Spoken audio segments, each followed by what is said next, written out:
Let's do We it. are launching. All right. Oh, yes, let's go. All right. Sorry. No.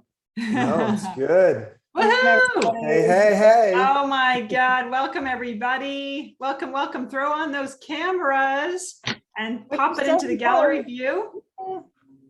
Good to see your faces, everybody. Becky Welcome. Livingston, your hair looks just fine. Oh, thank you, darling. Great. Good to know. Yep, as does mine. Woody's hair looks great. I got a haircut from Saul yesterday, so I am looking very There we go. shaved. Actually, but for reals, Wanda's hair looks great. Everyone's hair looks great. Welcome, guys. Really good to have you here. My name is Carrie Henley. I'm so happy to welcome you to this really extraordinary live event and workshop that you are in for a wonderful treat for the next hour.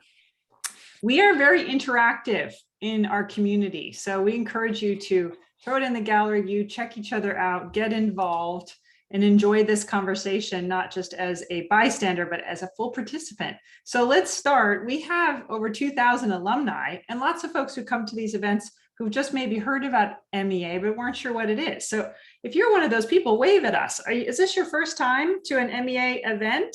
Wave at us. Welcome. Great. It's so great to have you here. So we like to think of this as a big global table that we're gathering around, and we love the chat.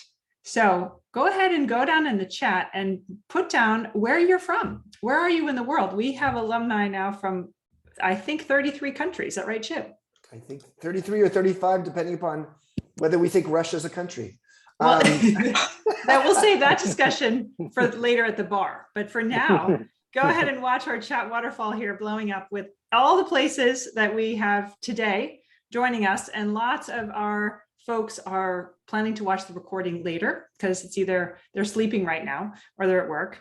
So enjoy that chat waterfall. And now right on the heels of it, in lieu of our topic today of living and working on purpose, I'm curious for you to think about and put in the chat, what is the one thing that you love to do so much that it doesn't matter if you ever were paid for it?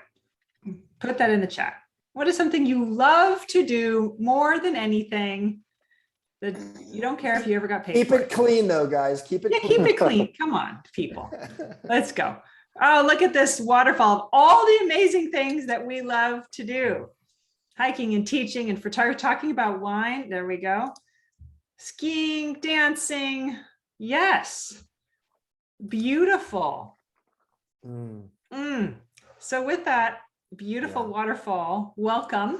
I'm going to bring Chip Conley up on Spotlight here to introduce our guests, and we're going to kick it off. So Chip, thank you so much for doing these for the community. It's been so popular, and it's really exciting to see this lineup that you keep cranking through for us. Yeah, we're really lucky that we have such great thought leaders joining us. And let me do a quick intro of the two people we'll be talking to today, and then we'll talk to Imani for a few minutes first, and then to Richard, and then the three of us will have a conversation.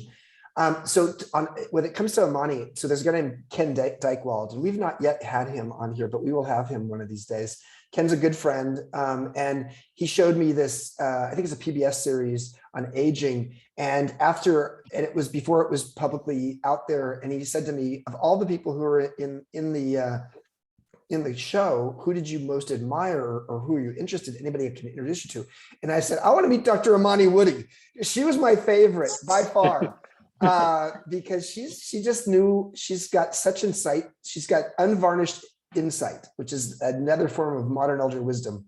So we'll talk about her in a moment. We'll hear some of her story. And then Richard Leider is the Pope of Purpose.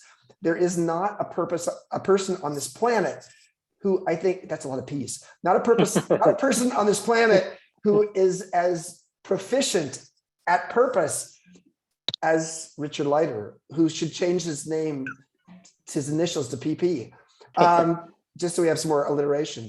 So we'll come back to Richard, but let's start with Imani and have Imani come on stage with me. Dr. Imani Woody, wow, I just love you, and I'm so glad you're here with me and my owl. Tell us a little bit about your story and your evolution of purpose. Okay, I'm so glad to be here. So glad to see all these folks. I put my screen on gallery view and I've got 6 pages of people here. How cool is that, right? My back is all messed up. I think you might want to ask someone else. I think we're going to go ahead and mute that person. There we go. Go All ahead, right. Imani.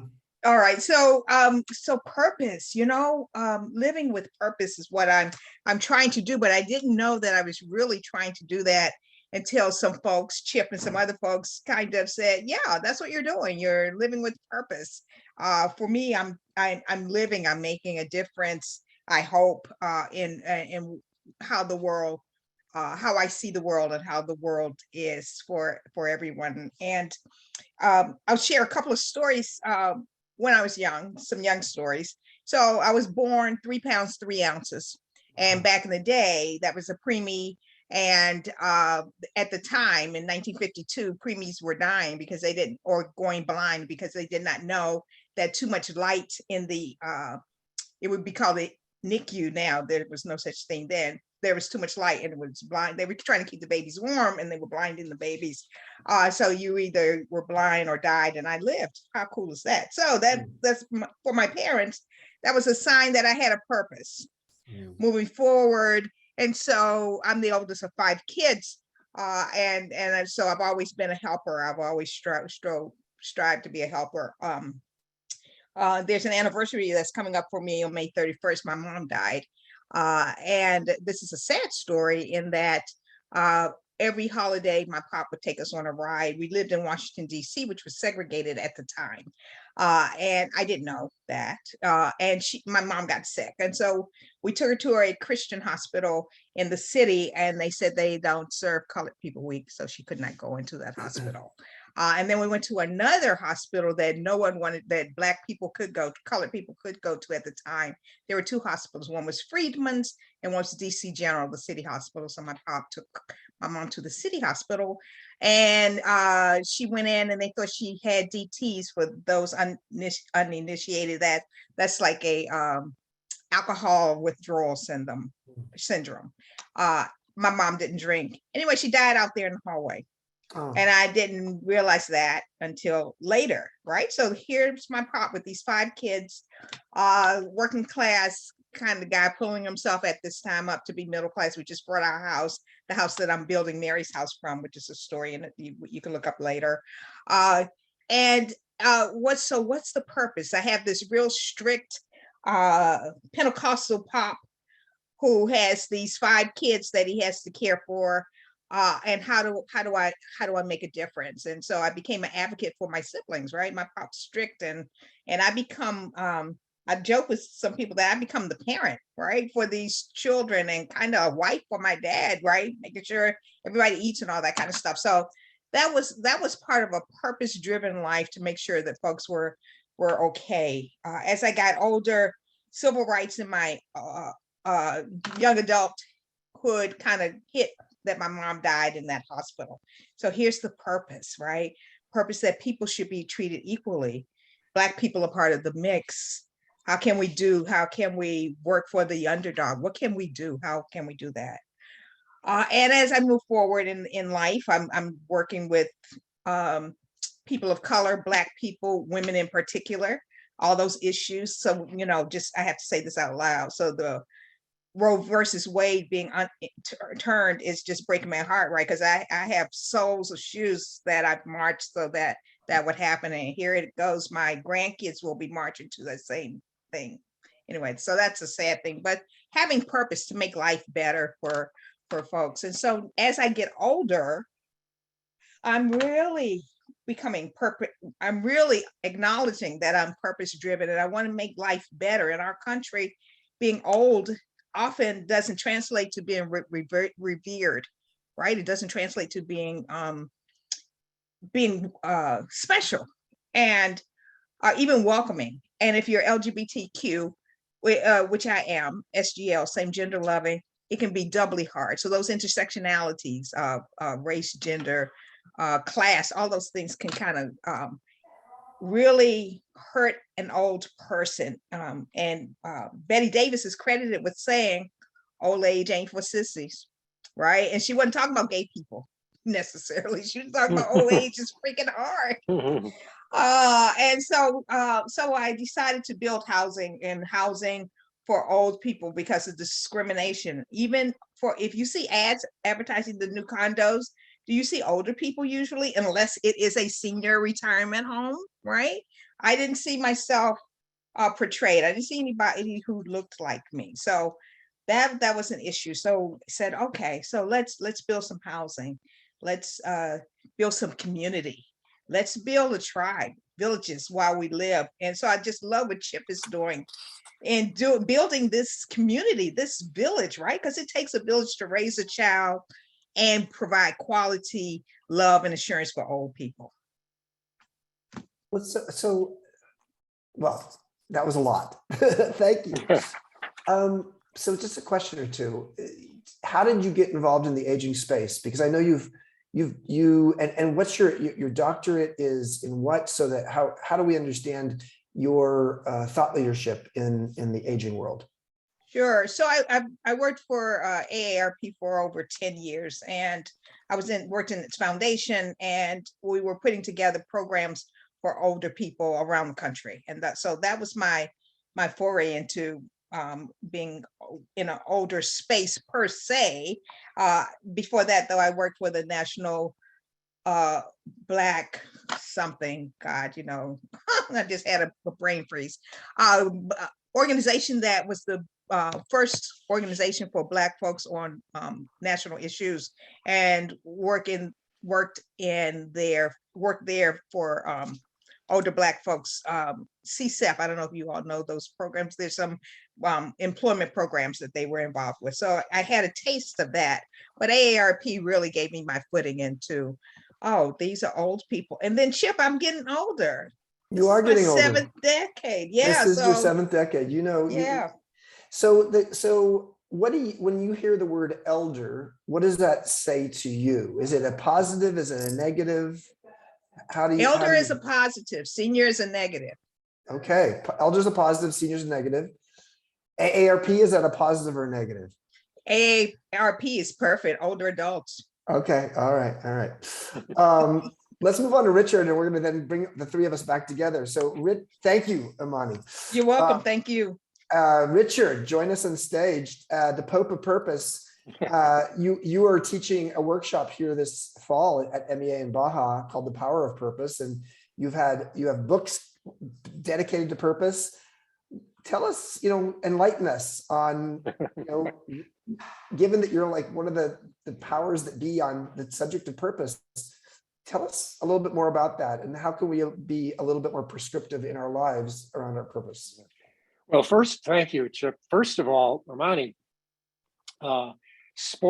everybody actually, spoiler alert, you're getting older. So but the question is, are you growing older? And Imani is an example, as Chip and his MEA, and about growth, about growing. And not getting is not an option, but growing is an option. So if you have a pulse, you have a purpose. You have a reason for being here, and figuring that out, though, is what we're talking about. And the signs of purpose. Let me just start with that, and then I'll do a quick dive into a prescription here. But the signs of purpose, Amani was like the poster child for that, because with purpose, there's a felt sense. There's having a purpose, but you notice her language, it was about living purposefully. It wasn't about having a purpose and putting it on the wall, or having some sort of noble purpose. It was about living purposefully, and the felt sense, the aliveness that you felt in her voice. So, the questions are, with the felt sense of purpose, am I doing what I love to do right now? Amani, yep, that was check that box. Secondly, is it truly helpful to others? Yep, check that box.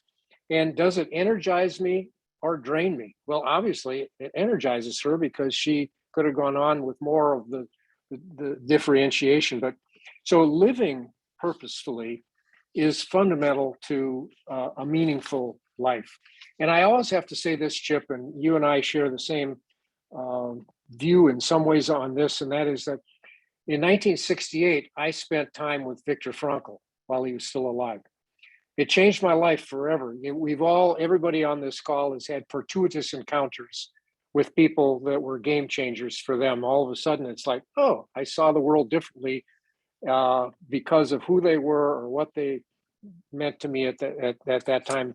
So I spent time, I was just getting out of graduate school. I had studied Frankl, but I found out that he was teaching in San Diego, and I went with no money, camped out, and spent a week with him, and it was life changing. And the bottom line, he says, is the ultimate freedom is choice. It's choosing what you want your life to be about, regardless of the adversities.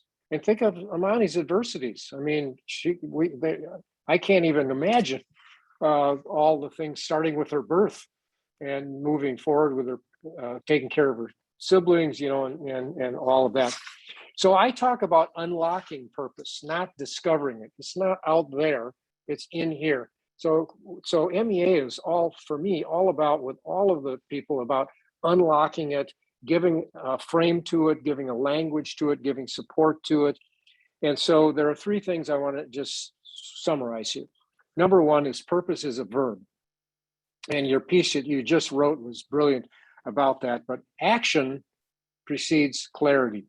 We find purpose by acting purposefully. You don't learn to ride a bike by reading a manual, usually. Some people maybe, but most of us, we get on, get off, we learn along the way. So I've talked for many years about purpose with a big P and purpose with a little p.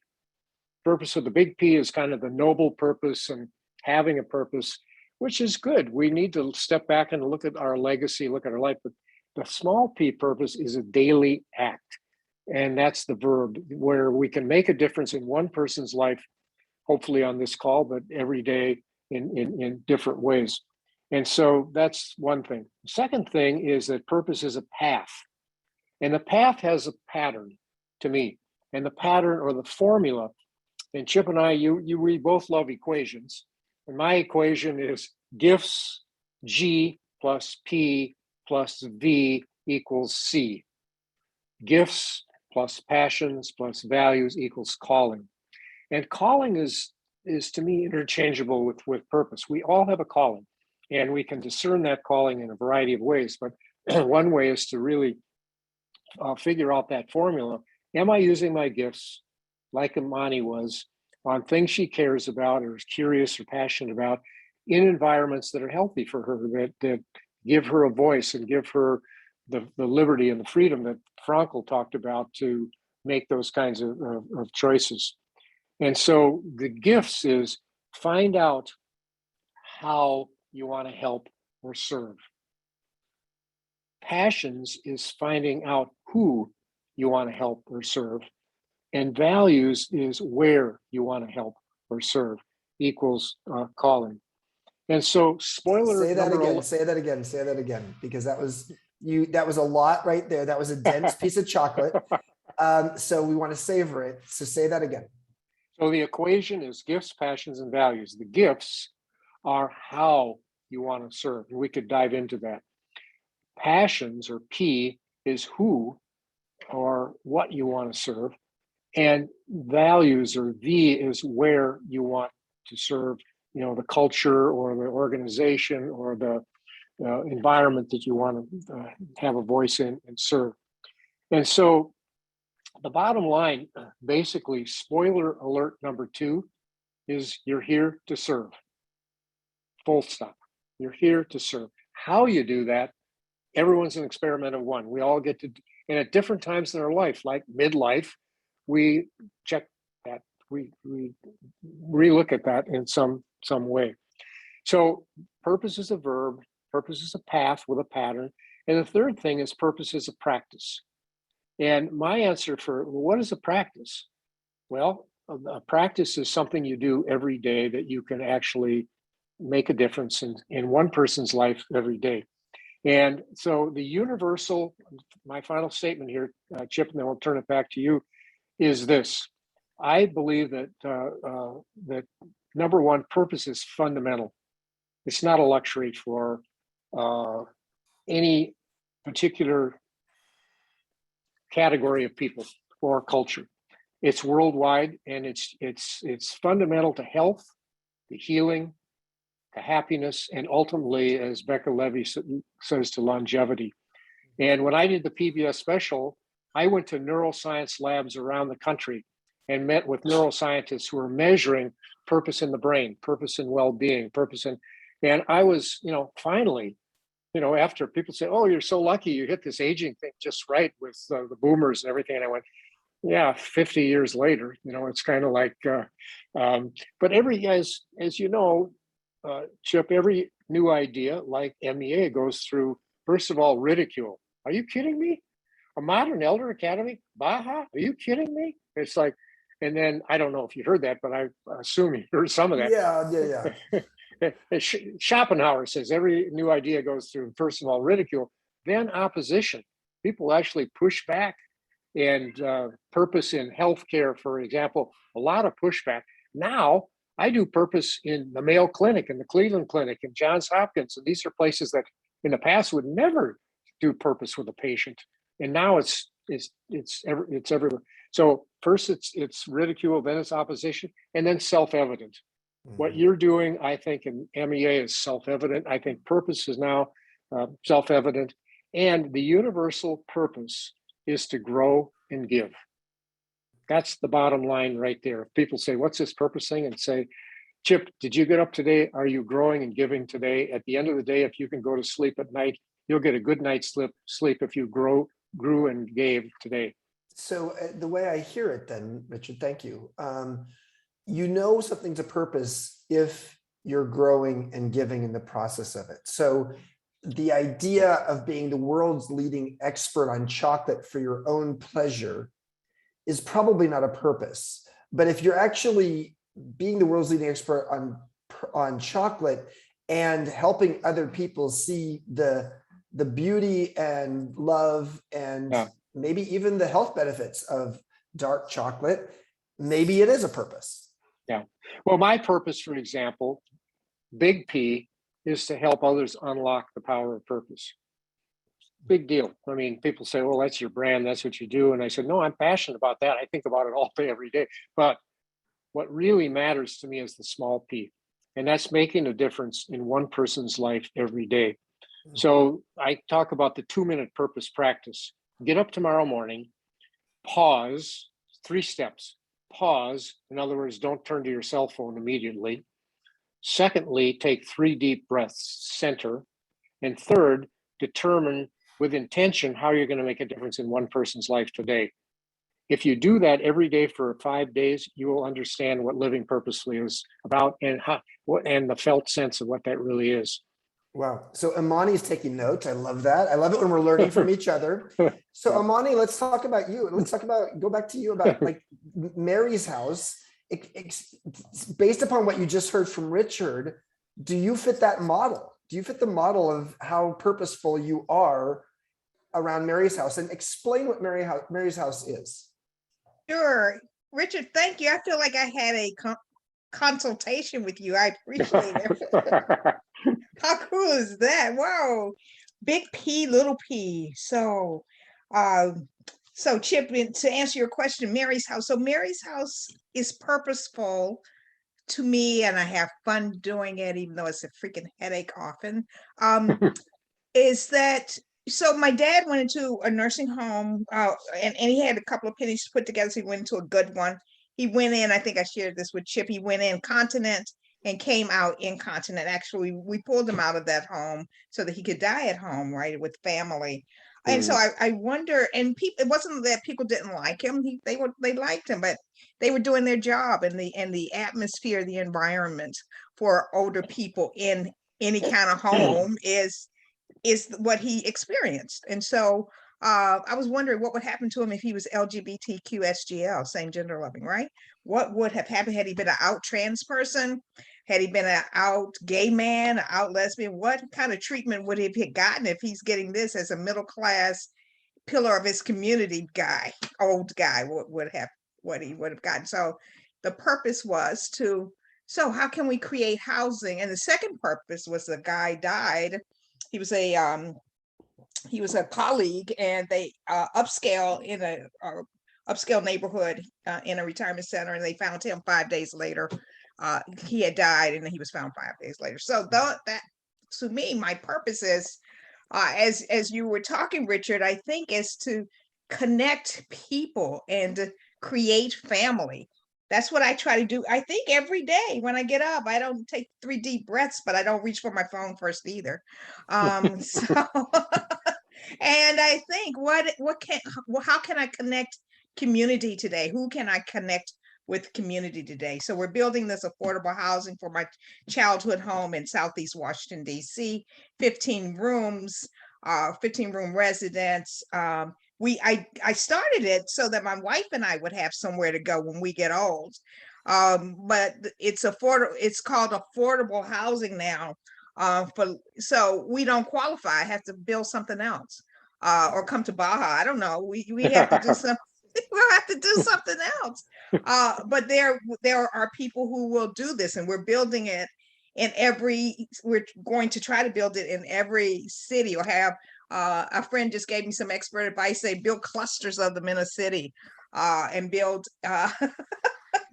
my friend Chip, and build, and we want to do it horizontally too. So we'll have assisted living and hospice. I have a client now who needs to go into assisted living. There's nothing there. And so we provide diversity, equity, and inclusion training, because we can't build ourselves out of this stuff. You know what I mean? There can never be enough housing for anybody, it seems, let alone housing that is diverse and equitable. So that's the purpose for Mary's House, to build communal living all around this country. That this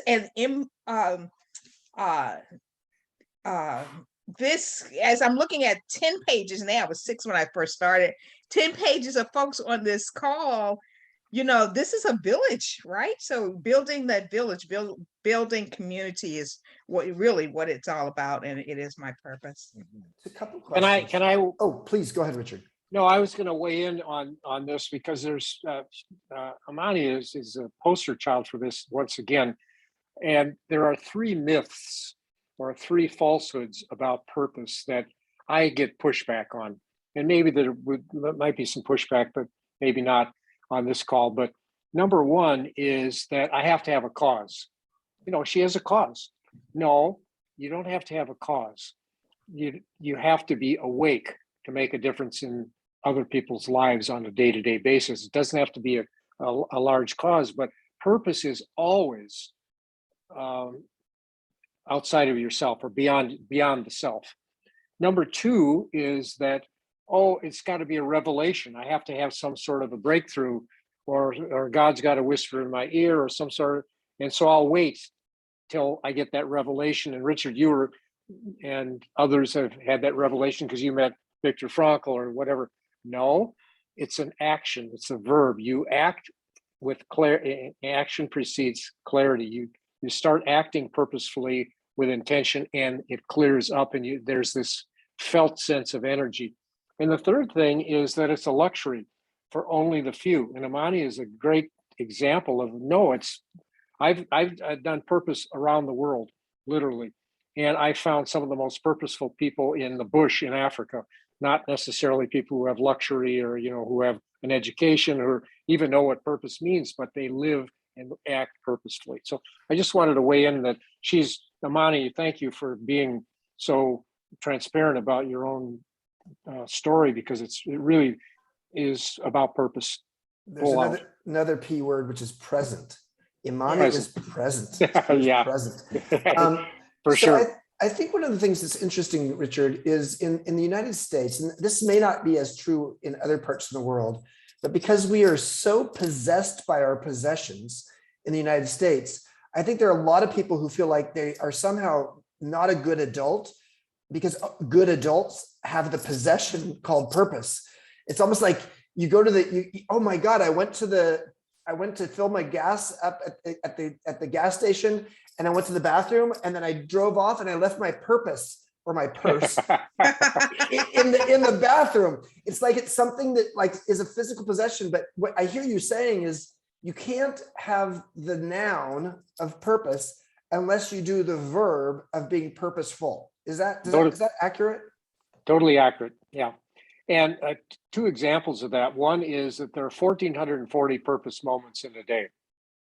1,440 moments. If you take sleep out of that, then it's less. But let's just say there are chances to make a difference in that moment at that time, if you're awake and if you're intentional. Just to be clear, you're talking about 1,440 minutes in a day, moments a day. Okay, got it. Otherwise, I feel like, oh, geez, I've only had 3 today. I mean, come on. No, purpose moments. You only need to have one to make to have a meaningful day. The other thing is, I think you've heard this before, but sitting around the bush with elders in Africa, which I've done for a long time, you notice that in the tribes, particularly the hunter-gatherer tribes, the one that have been around the longest, the wisest of the elders sit the closest to the fire. Not the most older, but the wisest. Well, there's no manual that says you sit here, you sit. It just happens that way.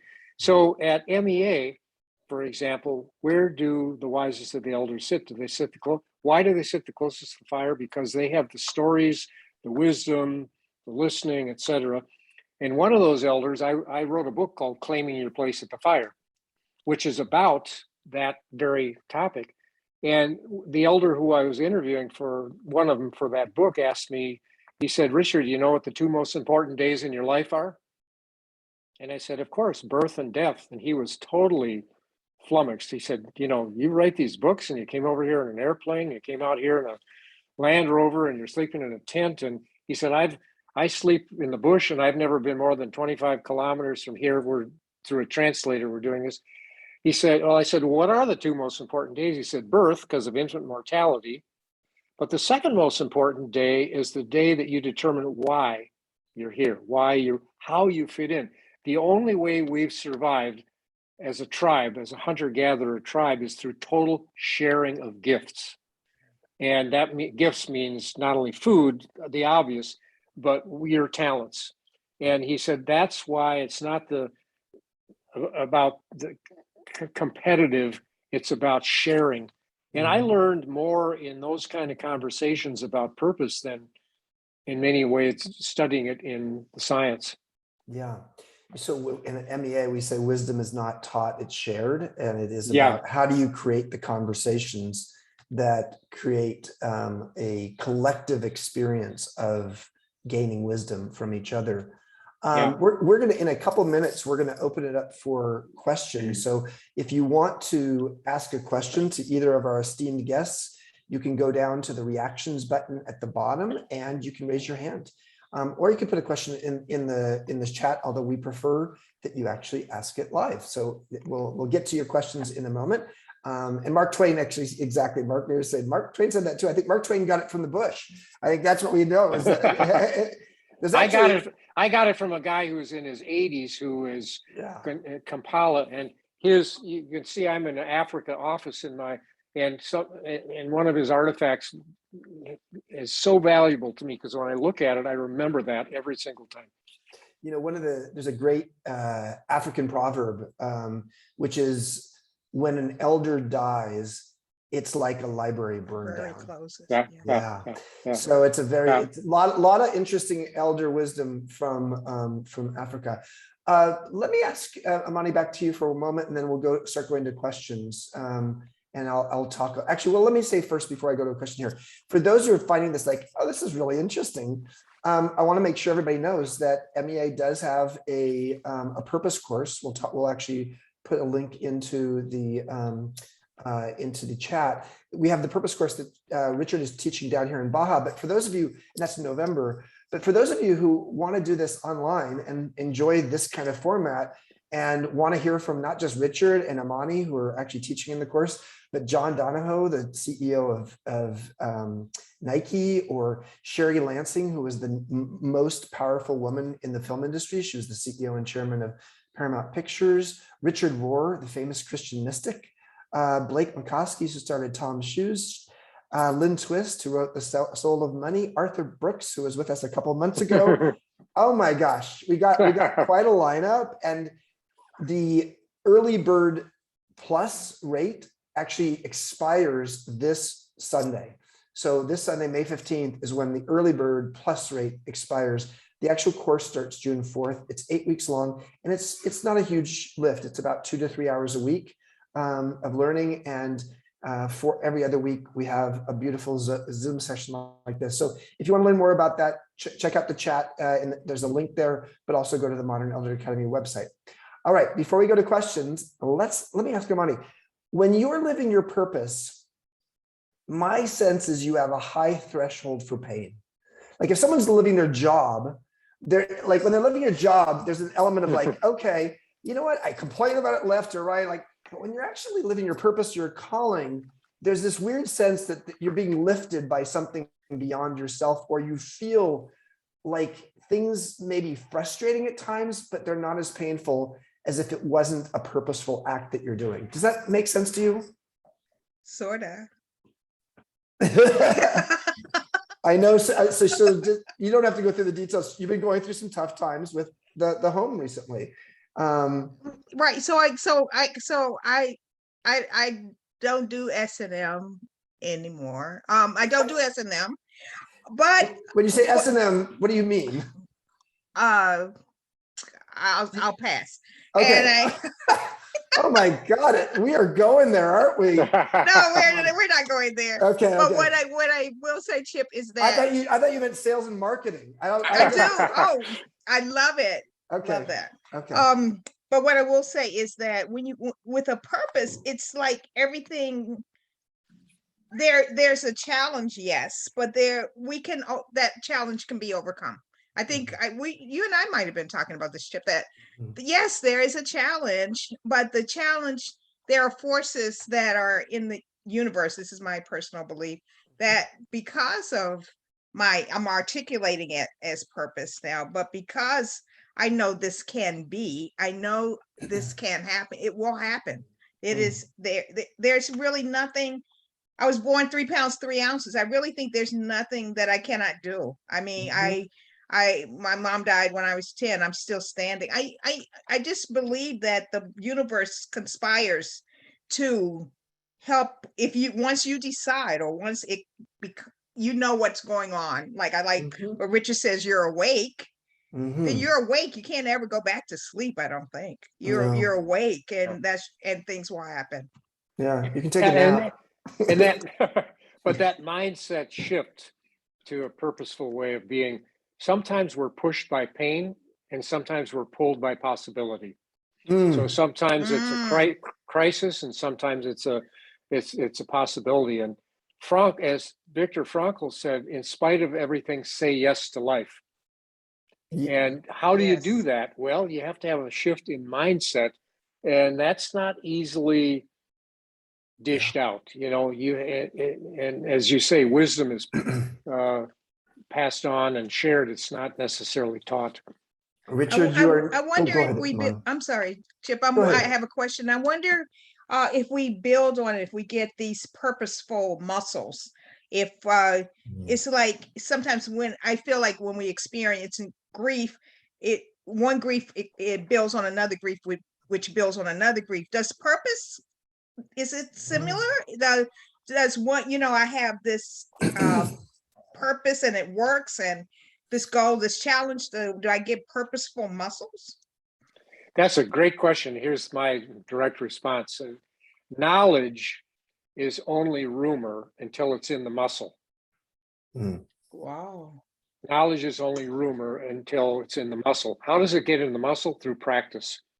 Through doing. Action precedes clarity. Through doing things that it builds, and there's a felt sense that this is fulfilling. It's not something like an obligation. I like this. This feels good. This is, there's a difference between filling with retirees or second half of life. I always talk about, they say, oh, I'm so busy. I'm more busy now than I was before I retired. And I said, what are you busy about? Ants are busy too. What is it is it fulfilling time, or is it just filling time? And for many, many people, they're filling time with busyness because they're afraid. They're afraid, or their identity is gone, their relationships are, all those kinds of things. So that's a whole nother discussion about But I think it's when it's in the muscle, it's one the guy who brought the martial art Aikido to America was asked by one of my colleagues, Richard Heckler. He said, "You seem centered all the time. How do you stay so centered?" And he said, "I'm not centered all the time. It's just when I get pulled off center, I get back so fast you don't even see it." He has it. He has it in the muscle. He has it in the, in his daily practice. How did he get there? Through practice. Yep, there you go. You're not just the Pope of Purpose. You are the Prince of Prose. You are the Prince of Prose. You have such good bumper stickers. Phyllis, Brock, let's hear your witty, wild, wise question.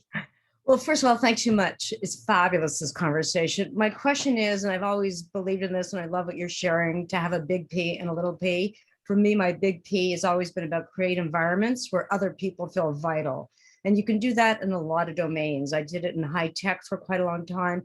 Executive of a big company, leading teams, they showed up, they were vital. I knew I made a difference.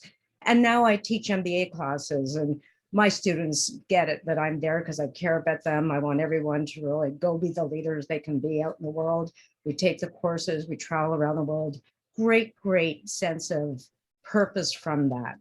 But I'm at the stage and I'm curious, what are the signs when it's time to take it from the for paid purpose to the unpaid for purpose, like retirement or rewirement, however you want to call it? When do you know it's time to leave the workforce and continue your purpose, just not for pay? Yeah, I'm gonna let Richard take that first, and then I've got a thought on that as well. Well, I mean, as I said, everybody's an experiment of one, so it has to do with your economics. It has to do with, other things that you care about. So I'm not sure if I have an answer for that, but I think purpose. There's a sense of flow.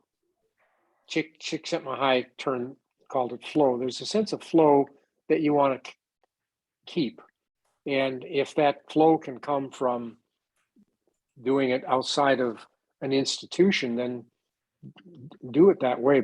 And part of it is that Chip talks about a portfolio career.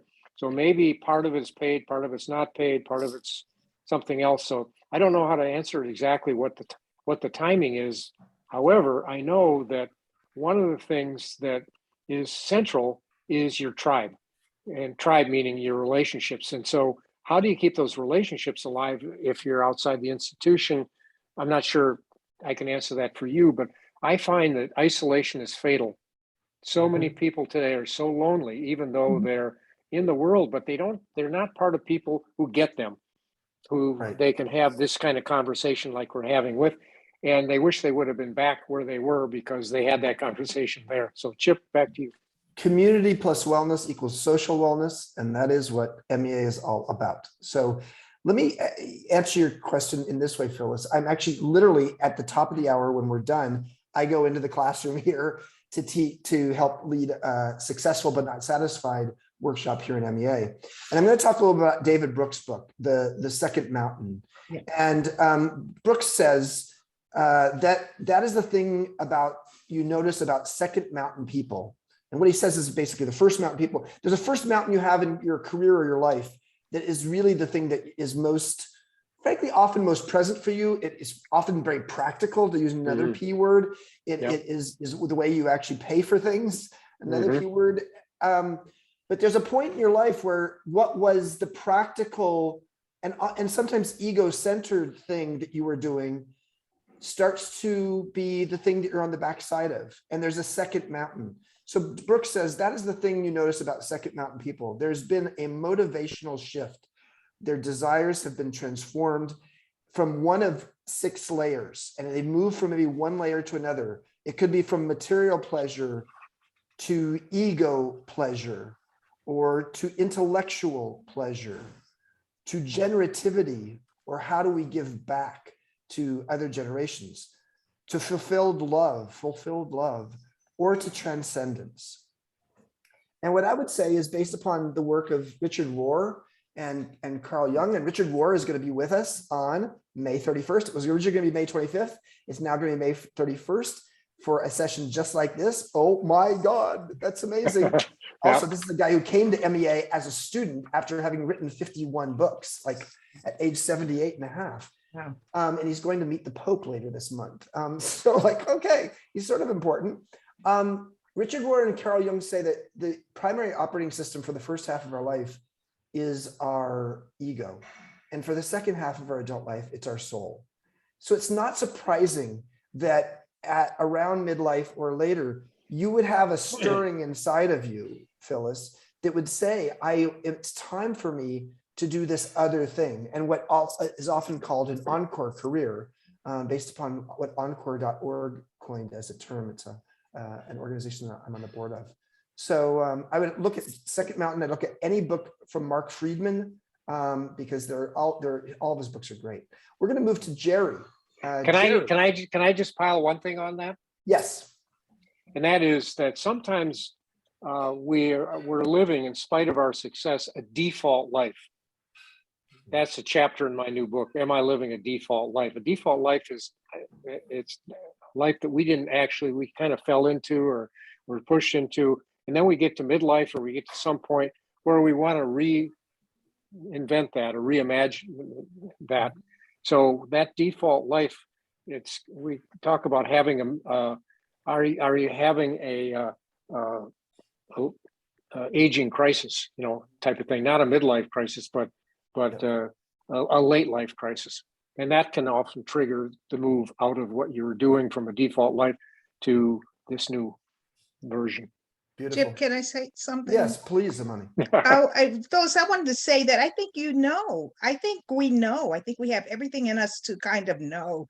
And so that you're asking the question, your gut, sometimes people call it their third eye, is actually guiding you to, I may need to stop this to do this. And so listen to what you know and treat it like your knowledge, right? In addition to all this wonderful, what we're hearing today, trust your soul, trust what you're hearing. Yeah, beautiful. Let's go to Jerry. Jerry, come on up on stage. I guess my question kind of centers around, does fulfilling your purpose necessarily lead to fulfillment? In my case, I guess I was leading a bit of Richard's with term of default life. I built my career in technology, yet what was more important to me was healthcare. So I have 2 masters, one in health promotion and the other in business.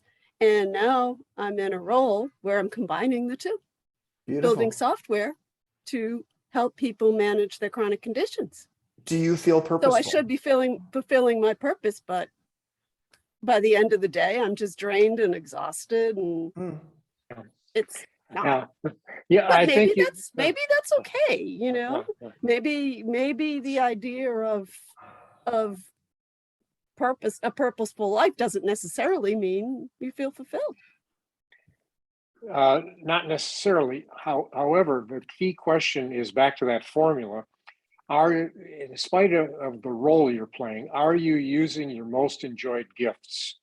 And we could unpack the term gifts to do things you really care about within those roles in a healthy environment. So if I were to coach you, I would be doing a deep dive into gifts, passions, and values to make sure that who you're bringing, not what you're doing, but who you're bringing to what you're doing is authentically you. I would also look at, so there's purpose, wellness, and community. And the 3 work together. Dr. Phil Pizzo's work at Stanford has shown that those are the 3 foundational elements that we need in our lives. And they all are important after age 50. So if you have purpose, but you're missing community and maybe missing wellness in some way, depending on how you define wellness, that could be an issue too for sometimes. I'm not saying for you specifically, Jerry, but yes, if the wellness, if you're not sleeping well, if there's some heart conditions or health conditions, or there's a social isolation, then that can actually lead to maybe not feeling quite as fulfilled as well, because it's not just the purpose alone. So, And I agree totally with that. And I just reiterate, it's not what you're doing, it's who you're bringing to what you're doing. yes, beautiful. Thank you, Jerry. Yeah, Let's thank go you. to Diana had a question, and I'll ask it for her. I want to know, if we are passionate about many things, how do we pick our purpose? So in other words, does our purpose pick us, or like, what if we have like so many different things and we have a hard time choosing amongst all the things we're passionate about? Are you pitching it to Either one of you? Richard, I'll let you start. I go through 6 steps to answer that question very quickly. The 6 steps are reflect, connect, explore, choose, repack, and act. The way you do that is, first you reflect on what it is you really want, who you really are. Secondly, you connect. You have a conversation with your sounding board or others about that. Third, you explore, open doors, and look at different things, not just looking for the one thing, but look at all kinds of opportunities, and then choose 1 or 2 or 3 and then repack. Ask yourself, in order to do this, what do I need to let go of? Because I'm going to need to probably have some money or some time or something. So I need to unpack and learn to say no. No is a complete sentence. And so repack means to say no. And then act. Ultimately, the 6th step is, what's the first step you can take to try this out? Wow, you've got so many ways to look at this. It's beautiful. Imani, anything you want to add, or are you satiated with what he just said? Richard, I just could hear you talk forever, Pope. Well, for those of you who want to hear Richard talk forever, if you come in November, he's teaching at MEA, but he's also one of our guest faculty members for the Purpose course that starts June 4th. And as I said earlier, the early bird special plus rate goes away as of this Sunday. So sign up for it. Let's go to Scott. Scott, what do you have on your mind? Thank you so much. So for those of us working normal schedules, we spend more of our time at work than anywhere else in our lives. This may be a complex question. You can just point to resources if you want, but I'm wondering what organizations can do, for-profits, nonprofits, et cetera, to help people feel more purposeful at work and to develop more of a purpose-driven culture in organizations. Beautiful. I'll say something first, and then I'm going to go to Richard, because Richard's such a treasure trove here. There's a it's called an ebook called "Living and Working on Purpose," and that we have at MEA, and maybe I don't know if there's a link to it. If there is, we'll put it in the chat now. But if you actually go to the MEA website and look at the Purpose course, you'll get a pop-up that actually gives you it. It's free, and it actually has a bunch of really great links to McKinsey's reports on how organizations can become more purposeful. And so some of what McKinsey and company, the consulting firm, has found. So I would highly recommend looking at the ebook on the website, and that would be I can't say anything more. Richard, anything else? Well, I mean, I could go on a long time on this one, but I would say 2 things, Scott. One thing is, to create a purposeful culture, you have to have purposeful leaders. So having leaders that learn how to listen for gifts, passions, and values. This whole thing about the great resignation that's going on right now is baffling, because it's been going on forever. The pandemic just kind of put the lens on it. People are, well, we need more money. Well, that's all true, but it's always been true. People want a voice in matters. They want to be listened to. And I mean, whether it's McKinsey or any of the other people that are spending a lot of money researching this, what they're finding out is people want purpose and a paycheck. They want meaningful work and money. And that's not either or. And so I think that the key ingredient is, first of all, purposeful leaders. An organization has purpose, but purposeful leaders, and then helping people bring their best to work. What are your gifts, passions, and values? And I was a quick story here, because I know that the time is fleeting, but back when I was an HR geek working for a large organization, I had a side hustle called Lunch Hour Limited. I coach you, Scott, and you buy me lunch. And I had an 80%. Now I'm one of the top HR people in what is now US Bank. It used to be called First Bank. And my CEO boss didn't think this was such a great idea because I had an 80% success ratio. 80% of the people I coached quit. But they didn't really quit and leave. Only a small percentage, 10% left. They went back to their boss and said, I can do things differently here if I let go of this and do this. But no one ever asked me.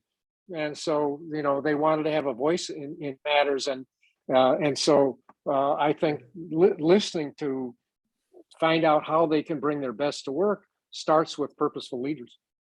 We have one last question from Wanda, and she's going to have to do it in about 30 seconds. So Wanda Whitaker, a friend of mine for 35 years. Okay, hi Imani. I'm also from Washington, D.C. I was born at Freedman's Hospital on the campus of Howard University. I know Southeast Washington very well, and I applaud you for what you're doing in my beautiful hometown of Washington, D.C. Now, number two, the question I had to ask is, it's not really a question, but what I found with living on purpose is the feeling I get from when I actually do something for a person and it comes back to me that it has impacted their life.